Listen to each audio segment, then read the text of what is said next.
نحمده ونصلي على رسوله الكريم اما بعد فاعوذ بالله من الشیطان الرجیم بسم اللہ الرحمن الرحیم۔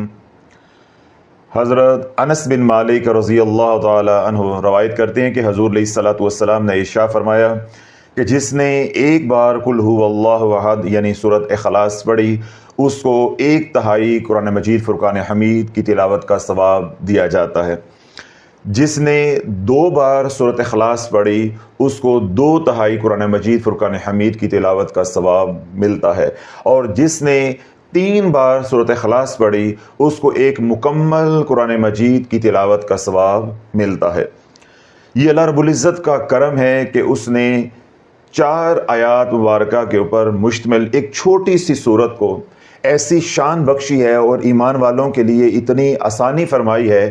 کہ اگر ہم اس سورہ مبارکہ کو اپنے معمولات کے اندر شامل کر لیں تو ہماری دنیا بھی بن جائے گی اور ہماری آخرت بھی بن جائے گی۔ میں چند احادیث مبارکہ آپ حضرات کے سامنے رکھتا ہوں جس سے آپ کو یہ ادراک حاصل ہو جائے گا کہ سورۃ اخلاص سے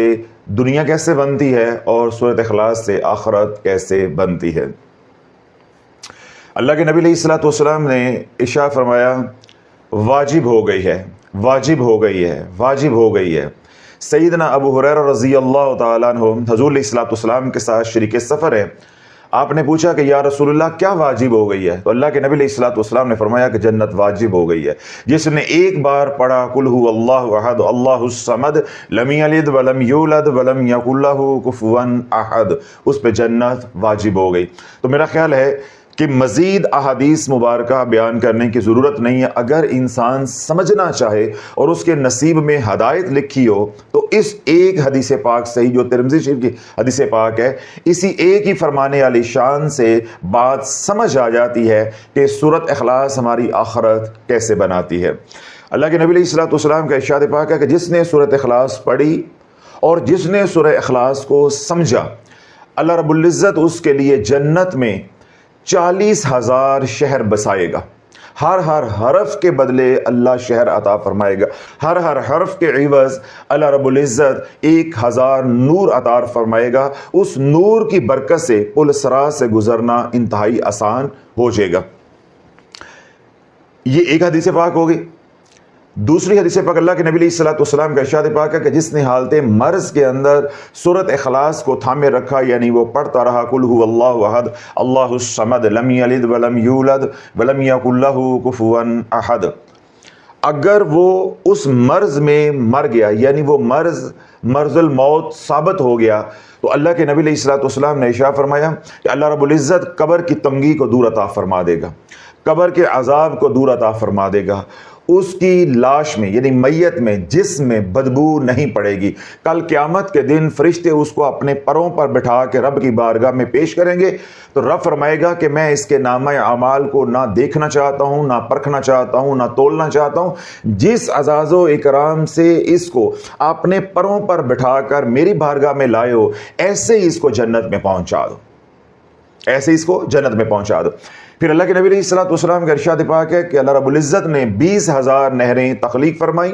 اور قلم کو حکم دیا کہ اس قاری کا ثواب لکھ جو پڑھ رہا ہے قل هو اللہ احد اللہ الصمد لم یلد ولم یولد ولم یکن لہ کفوا احد۔ اللہ کے نبی علیہ الصلوۃ والسلام ارشاد فرماتے ہیں کہ قلم 20,000 سال قاری کا پڑھنا سورۃ اخلاص اس کا اجر و ثواب لکھتا رہا، نہریں خشک ہو گئی لیکن اجر و ثواب مکمل نہیں ہوا۔ تو یہ چند احادیث مبارکہ کے مفہوم میں نے آپ حضرات کے سامنے رکھے جس سے آپ کو بخوبی اندازہ ہو گیا ہے کہ سورہ اخلاص ہماری آخرت کیسے بناتی ہے۔ 2-3 احادیث مبارکہ میں آپ حضرات کے سامنے رکھتا ہوں کہ سورۃ اخلاص سے ہماری دنیا کیسے بنتی ہے، تاکہ آپ کو شوق پیدا ہو، ذوق پیدا ہو، آپ کو ادراک حاصل ہو کہ یہ سورہ مبارکہ کیسی فضیلت والی ہے اور کیسے اس کے دنیا اور آخرت کے نفع ہیں۔ جب میرے تمام کام یعنی دنیا کے بھی اور آخرت کے بھی سورۃ اخلاص پڑھنے سے بن رہے ہیں، جس کے فضائل اللہ کے نبی علیہ الصلوۃ والسلام نے بتائے ہیں، احادیث مبارکہ کے اندر آئے ہیں، صحیح سند کے ساتھ احادیث مبارکہ ہیں، تو مجھے یہ عمل چھوڑ کر دیگر اعمال کرنے کی کیا ضرورت ہے اور اپنی زندگی کو پریشان کرنے کی یا اپنی زندگی کے اندر پریشانیاں لانے کی کیا ضرورت پڑی ہے؟ میں زندگی کو سلجھانا چاہتا ہوں، زندگی کی الجھنیں ختم کرنا چاہتا ہوں، کہیں یہ نہ ہو کہ میں وہ اعمال کر بیٹھوں جن کے ساتھ شرائط ہیں اور شرائط میں پوری نہ کروں اور میری زندگی سلجھنے کی بجائے الجھتی جائے۔ اللہ کے نبی علیہ الصلوۃ والسلام کا ارشاد پاک ہے کہ جس نے رات سونے سے پہلے 3 بار سورۃ اخلاص پڑھی، قل هو اللہ احد اللہ الصمد لم یلد ولم یولد ولم یکن لہ کفوا احد، حضور علیہ الصلوۃ والسلام نے ارشاد فرمایا صبح تک 50,000 فرشتے اس کے سرہانے کھڑے ہو کر صرف اس کی حفاظت نہیں کریں گے بلکہ ساری رات اس کے لیے مغفرت کی دعائیں بھی کرتے رہیں گے، بخشش کی دعائیں بھی کرتے رہیں گے۔ اب میرا سوال یہ ہے کہ 3 بار سورۃ اخلاص پڑھنے پہ کتنے گھنٹے لگتے ہیں؟ حالا ولو یہ کل 20 سیکنڈ کا عمل ہے، اگر آرام سے کیا جائے، آدھے منٹ کا عمل لگا لو، آرام سے کیا جائے، پھر کوئی لباس کی قید نہیں ہے، ساعت کی قید نہیں ہے، حصار کی قید نہیں ہے، وضو کی قید نہیں ہے، پاکی ناپاکی کی قید نہیں ہے، قبلہ رخ ہونے کی قید نہیں ہے، کسی بھی قسم کی کوئی شرط نہیں ہے۔ آپ بستر پہ لیٹے ہیں، آپ کو اس وقت یاد رہا اس وقت پڑھ لیں، رات کو کسی وقت آنکھ کھلی تو آپ کو یاد آیا او ہو میں نے رات کے عملیات یا رات کے معمولات نہیں کیے یا میں نے رات کا وظیفہ نہیں پڑھا یا میں نے سورۃ اخلاص نہیں پڑھی، تو کروٹ بدلتے بدلتے آپ 3 بار سورۃ اخلاص پڑھ لیتے ہیں، تو امام احمد بن حنبل رحمۃ اللہ فرماتے ہیں کہ اللہ رب العزت اس کو تہجد پڑھنے کا ثواب عطا فرمائے گا، اللہ رب العزت اس کو ان عابدین کا ثواب عطا فرمائے گا جو دن میں روزہ رکھتے ہیں اور رات کو قیام کرتے ہیں، جو کروٹ بدلتے بدلتے بھی اللہ کا ذکر کرے گا، اللہ کی توحید کو بیان کرے گا، اس کو بن قیام کے بن تہجد پڑھے اتنا اجر و ثواب مل جائے گا۔ اور اگر آپ پڑھ کر سوتے ہیں تو اس کے کیا کہنے، جس طرح میں نے حدیث پاک بیان کی کہ اللہ کے نبی علیہ الصلوۃ والسلام نے ارشاد فرمایا کہ جس نے سونے سے پہلے 3 بار سورۃ اخلاص پڑھی اس کے لیے 50,000 فرشتے معمور ہوں گے جو اس کی حفاظت کریں گے اور ساری رات اس کے لیے بخشش کی دعائیں کرتے رہیں گے۔ اللہ کے نبی علیہ الصلوۃ والسلام کی بارگاہ رحمت میں حضرت سہل بن سعد رضی اللہ تعالیٰ عنہ حاضر ہوئے اور انہوں نے آ کر مالی تنگ دستی کی شکایت کی، تو اللہ کے نبی علیہ الصلوۃ والسلام نے ارشاد فرمایا کہ جب گھر میں داخل ہوا کرو تو اہل و عیال کو سلام کیا کرو، پھر مجھے سلام کیا کرو، پھر پڑھا کرو قل هو اللہ احد اللہ الصمد لم یلد ولم یولد ولم یکن لہ کفوا احد۔ یعنی یہ 3 اعمال ہو گئے، جب گھر میں داخل ہونا ہے تو پہلے اپنے اہل و عیال کو سلام کرنا ہے، السلام علیکم ورحمۃ اللہ وبرکاتہ، ایک کام ہو گیا یا ایک عمل ہو گیا۔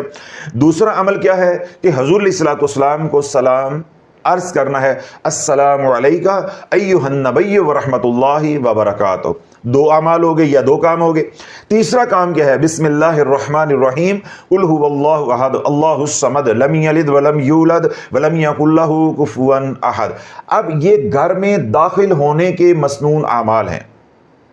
جو اللہ کے نبی علیہ الصلوۃ والسلام نے اپنے غلاموں کو صحابہ کو عطا کیے۔ اس کے ساتھ بشارت کیا دی؟ اللہ تیری تنگ دستی کو دور فرما دے۔ سہل بن سعد رضی اللہ عنہ کچھ دن کے بعد بارگاہ رسالت میں حاضر ہوئے اور اللہ کے نبی علیہ الصلوۃ والسلام کی بارگاہ میں آ کر عرض کرنے لگے، یا رسول اللہ جو آپ نے وظیفہ مجھے عنایت کیا میں نے اس کے اوپر عمل کیا، اللہ نے مجھے اتنی دنیا دے دی ہے کہ مجھے بھی رنگ دیا ہے، میرے اہل و عیال بھی نفع اٹھا رہے ہیں اور یہاں تک کہ میرے مال سے میرے ہمسائے اور عزیز و اقارب بھی نفع اٹھا رہے ہیں، یعنی مال اتنا مل گیا ہے ہم بھی کھا رہے ہیں، ہمسائے بھی نفع اٹھا رہے ہیں اور رشتہ دار بھی اس مال سے نفع اٹھا رہے ہیں۔ تو یہ 2 احادیث مبارکہ کے مفہوم میں نے آپ حضرات کے سامنے رکھے کہ پل بھر میں اللہ دنیا کو بنا دیتا ہے۔ سورۃ اخلاص ایسا عمل ہے جو مالی تنگ دستی یا رزق کے وہ دروازے جو کسی بھی